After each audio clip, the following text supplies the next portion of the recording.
আজ শনিবার 10 মে 2025 তারিখে উপদেষ্টা পরিষদের এক বিশেষ সভা অনুষ্ঠিত হয়।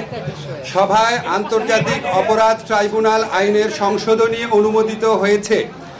সংশোধনী অনুযায়ী আন্তর্জাতিক অপরাধ ট্রাইব্যুনাল কোনো রাজনৈতিক দল, তার অঙ্গ সংগঠন বা সমর্থক গোষ্ঠীকে শাস্তি দিতে পারবে।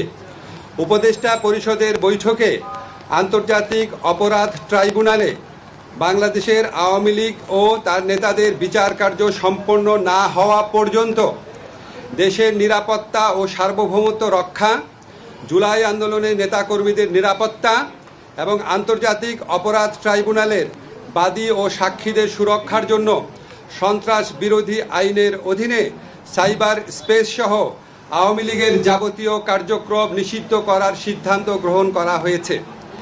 এই বিষয়ে প্রয়োজনীয় পরিপত্র পরবর্তী কর্মদিবসে জারি করা হবে। এর পাশাপাশি আজকের উপদেষ্টা পরিষদের বৈঠকে জুলাই ঘোষণাপত্র আগামী 30 কার্যদিবসের মধ্যে চূড়ান্ত করে প্রকাশ করার সিদ্ধান্ত গৃহীত হয়েছে। ধন্যবাদ।